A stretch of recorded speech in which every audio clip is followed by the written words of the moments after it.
ఆరామాసం double action అనమాట. ఒకసారి వినిపిస్తా. వినిపించే ముందు నిన్న చాలామంది నిన్ను సోషల్ మీడియాలో ట్రోల్ చేశారు.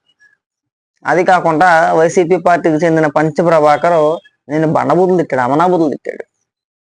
లకారాలతో సంబోధించి బండబూతులు తిట్టాడు. తిట్టినప్పుడు ఏమనుకున్నానంటే ఎందుకే అలా తిట్టుకోవడం, ఒకవేళ తప్పు అయితే తప్పు అవ్వచ్చు, ఏదైనా కక్ష ఉంటే కక్ష ఉండొచ్చు, కానీ తిట్టుకోవడం కరెక్ట్గా అదిలే అని చెప్పి అనుకున్నా. కానీ నువ్వు ఆడి డబల్ యాక్షన్ గేమ్లు ఉంటాయి చూసావా, మన అవసరానికి తగ్గట్టు ఎప్పుడు ఏం మాట్లాడాలి అనేది నీకు బాగా తెలుసు. అది అలా మాట్లాడే దొరికేసావు. ఇప్పుడు గతంలో తెలంగాణ ఎన్నికల సమయంలో ఎన్నికలు అయిపోయిన తర్వాత బీఆర్ఎస్ పార్టీ ఓడిపోయిన తర్వాత ఓటమికి గల కారణాలు చెప్తూ ఇది నువ్వు మహా న్యూస్లో కూర్చొని వంశీ గారికి ఇంటర్వ్యూ ఇచ్చినప్పుడు ఆ డిబేట్లో మాట్లాడిన మాటలు, బీఆర్ఎస్ ఓటమికి ప్రధాన కారణం చంద్రబాబు నాయుడు గారి అరెస్టు, ఆ ప్రభావం ఖచ్చితంగా ఉంది తెలంగాణలో. నేననే మాటలు కాదు, ఒకసారి వినిపిస్తా ఉన్నాండి.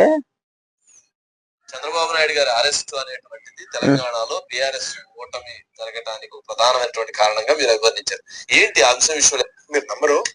ఈ రోజు హైదరాబాద్ లో టీఆర్ఎస్ బాగుందని అంటారు కదా, చంద్రబాబు గారికి కనుక బెయిల్ రాకుండా ఉన్నట్లయితే ఈ 10-15 రోజులు ఈ వర్గాల్లో 90% ఓట్లు కాంగ్రెస్ పోయండి. హైదరాబాద్ లో కూడా పరిశీలిస్తారు. మరి ఏం చెప్పాడు చంద్రబాబు నాయుడు గారికి ఇంకొక 10-15 రోజులు బెయిల్ రాకపోయి ఉంటే కనుక హైదరాబాద్ సిటీలో కూడా, హైదరాబాద్ లో కూడా బీఆర్ఎస్ పార్టీకి ఎవడు ఓటేసే పరిస్థితి ఉండదు. ఏజీలు కూడా మెజారిటీ కాంగ్రెస్కి వేసేవారు. 90% ఆరామస్తా అని చెప్పిన మాటలు. ఇప్పుడు ఏం మాట్లాడుతున్నాడంటే నిన్న జాఫర్కి ఇంటర్వ్యూ ఇచ్చాడు. ఆ ఇంటర్వ్యూలో మాట్లాడుతూ అవి కూడా వినిపిస్తాను ఒక నిమిషం ఉందంటే. చంద్రబాబు నాయుడు జైలుకి వెళ్ళి ఆ ఎఫెక్ట్ ఎక్కడ పడలేదంటారు ఎలక్షన్ లో? ఈ ఎన్నికల్లో అది అసలు అంశమే కాదు. తక్కువ సమయం ఈ ఎన్నికల్లో అది అసలు అంశమే కాలేదు. చంద్రబాబు నాయుడు గారు అరెస్ట్ అయింది, అలాగే లోకేష్ గారి పాదయాత్ర, ఆ రెండు ఎవరు పెద్ద పట్టించుకోలేదు, ఎవరు కూడా పరిగణలోకి తీసుకోలేదని మాట్లాడాడు. వాస్తవానికి ఆయన అలా మాట్లాడడానికి కారణం నిన్న ఒక వీడియోలో చెప్పా, వాళ్ళ భార్యకి చిలకలూరుపేట టికెట్ అడిగాడు. అది వాస్తవం, నా దగ్గర సోర్స్ లేదు, నేను మాట్లాడను, అది ఖచ్చితం. ఒకవేళ ఇచ్చుంటే కనుక, నిజంగా అడిగినట్టు చిలకలూరుపేట ఎమ్మెల్యే సీట్ ఇచ్చుంటే కనుక చంద్రబాబు నాయుడు గారి అరెస్ట్ ప్రభావం, అరెస్ట్ చేసిన కారణం ఇంకోటో ఖచ్చితంగా రాష్ట్ర రాజకీయాలపై ఉండేది. ఇవ్వలేదు కాబట్టి ప్లేట్ చెప్పేసి ప్లేట్ మార్చేశాడు. అలా ఒకటని కాదు, చాలా ఉన్నాయి. మాకు ట్రోల్ చేసే ఉద్దేశం ఏం లేదు, ఆరామాసాన్ని ట్రోల్ చేసిన అవసరం కూడా మాకు లేదు. మేమేమంటున్నామంటే పూర్తిగా అమ్ముడుపోయాడు. మేము చెప్పే ప్రయత్నం అదే, క్లియర్ కట్ కదా. ఇప్పుడు తెలిసిపోవట్లేదు, ఈ వీడియో చూస్తే అర్థం కావట్లేదు మీకు. చంద్రబాబు నాయుడు గారి అరెస్ట్ ప్రభావం తెలంగాణలో ఉందంట, ఏపీలో లేదంట. మరి ఏమనాలి దాన్ని? నిజంగా చేయలేదు నాకు తెలిసి. ఎగ్జిట్ పోలు ఆరామస్తం చేయలేదు, నిర్వహించలేదు. ఇదైతే పక్కా 100%. చేసుంటే కనుక ఇలా మాట్లాడు.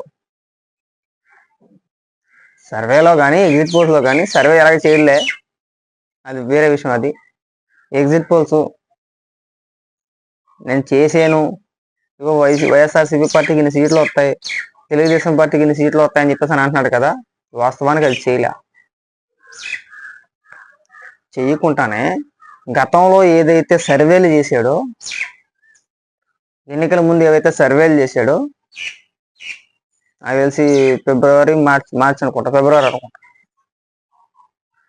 జనవరి స్టార్టింగ్లో, ఆ సర్వే ఆధారంగా ఆ సర్వేని బేస్ చేసుకొని ఇప్పుడు ఎగ్జిట్ పోల్స్ అని చెప్పేసి ప్రకటించాడు. కానీ వాస్తవానికి ఎన్నికలు అయిపోయిన తర్వాత ఎగ్జిట్ పోల్స్ అనేది చేయలే. ఆరామస్తాను చేశాడని చెప్పేసి ఒక కలరింగ్, ఒక బిల్డప్ అంతే. మరి అంత ప్రభావం చూపించలేనప్పుడు నువ్వు టికెట్ ఎలా అడిగావు? మీ భార్యకి చిలకలూరుపై టికెట్ ఎలా అడిగావు? అసలు నువ్వు అడగకూడదు కదా. అంటే ఇచ్చుంటే అది వేరేలా ఉండేదేమో కదా, ఇచ్చుంటే వేరేలా మాట్లాడుకోవేమో కదా. సరే వదిలేయండి, ఇప్పటికే చాలా ఘోరంగా ట్రోల్ చేస్తున్నారు మిమ్మల్ని. మీకున్న క్రెడిబిలిటీ పోయింది ఈసారి తోటి. ఈ దెబ్బతో మీకున్న క్రెడిబిలిటీ మొత్తం పోయింది. ఒక్కొక్కరైతే ఆరామస్తాను ఎరామస్తాను అని చెప్పేసి అని అంటున్నారు. నేను అందల్చుకోలే ఆ మాటలు కూడా. దయచేసి మీకున్న క్రెడిబిలిటీ పోగొట్టుకోమాకండి.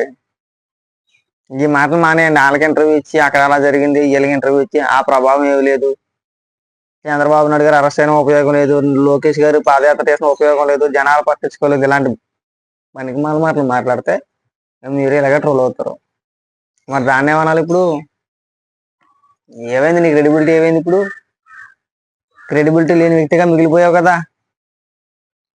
ఇప్పుడు దాకా నీకు ఒక పేరు ఉండేది, అవునన్నా కాదన్నా ఇప్పుడు దాకా నీకు ఒక పేరు అయితే ఉండేది కదా. ఒక దెబ్బతో పోయిందా? పోగొట్టేసుకున్నావా? రారా అనే సంవత్సరం మూసేసుకోవాల్సిందే మనం. ఈ ఎన్నికల్లో తారుమారు ఖచ్చితంగా వద్దు, అందులో ఎలాంటి సందేహం లేదు. నువ్వు మంత్రులు అందరూ ఓడిపోతారు, అయినా సరే వైఎస్ఆర్సీపీ పార్టీ ప్రభుత్వంలోకి వచ్చింది. చిన్న లాజిక్ కూడా చెప్పుకొచ్చాడు. ఏంటంటే వైజాగ్లో పడవు, వైజాగ్లో నమ్మరు, ఎవరు కూడా వైజాగ్లో ఓట్లేరు, ఒకటో రెండో వస్తే గొప్పేమో అని చెప్పేసి అన్నాడు. శ్రీకాకుళం అలాగే చెప్పాడు, విజయనగరం అలాగే చెప్పుకొచ్చాడు. విజయనగరం కొద్దిగా వైఎస్ఆర్సీపీకి మెజార్టీ ఉండొచ్చేమో అని చెప్పుకొచ్చాడు. తర్వాత ఉమ్మడి తూర్పుగోదావరి పడవు, పశ్చిమ గోదావరిలో ఒక సీటు, ఉమ్మడి తూర్పుగోదావరి పశ్చిమ గోదావరి ఈ రెండిట్లో ఒక సీటు కూడా గెలిచే అవకాశం లేదన్నారు. కృష్ణా గుంటూరు కూడా అలాగే చెప్పుకొచ్చాడు. ప్రకాశం నెల్లూరు ఇంచుమించు కూడా అలాగే చెప్పుకొచ్చాడు. ఎక్కడ కూడా వైఎస్ఆర్సీపీ పార్టీకి ఇది లేదు, ఛాన్స్ లేదని చెప్పేసి ఓన్లీ కేవలం రాయలసీమ ప్రాంతంలో బట్టి రావచ్చు అని మాట్లాడాడు. ఓన్లీ రాయలసీమలో 9 సీట్లు ఉన్నాయా? 94, 194 టు 104, 108 చెప్పుకోవచ్చు అని ఉన్నాయా? ఇది ఎన్ని వదిలేశాడు ఇంకా. మా ఉమ్మడి తూర్పుగోదావరి, పశ్చిమ గోదావరి, తూర్పుగోదావరి 34 ఎన్నో అనుకుంటా. ఇంకొంచెం ఇంకా చెప్పుకుంటా పోతే ఇంకా చాలా ఉన్నాయి అలాంటివి. అట్లన్నీ అన్నిటిని వదిలేసాడు. రాయలసీమలో గెలిచిందంటే ఖచ్చితంగా ఇక్కడ గెలిచేసినట్టే. ఏ గుడ్ లెక్కలు చెప్పుకొచ్చాడు. అక్కడ ఒక 50, ఇక్కడ 30, ఇక్కడ 20 అని చెప్పేసి ఏమీ రావు అవన్నీ కూడా. నువ్వు చెప్పిన అలాగే ఏమి ఉండదు, నీ క్రెడిబిలిటీ పోగొట్టుకున్నావు అంతే. కేవలం బెట్టింగ్లు కాసిన వాళ్ళు బలైపోతారు నీ మాటలు వింటే. ఆరామస్తాన్ మాటలు వింటే ఎవడైతే బెట్టింగ్లు కాసాడో ఆడు బలైపోతాడు. ఆరామస్తాన్ అని చెప్పేసాడు. మీరు బెట్టింగ్లు గట్ట కాయమాకని బొగ్గైపోతారు. కేవలం ప్రెజర్, తీసుకున్న డబ్బు, దానికి మినహాయించి నువ్వు సర్వే లేదు, ఎగ్జిట్ పోల్ లేదు, బొక్కలేదు. నువ్వు చేసింది అది ఒకటే.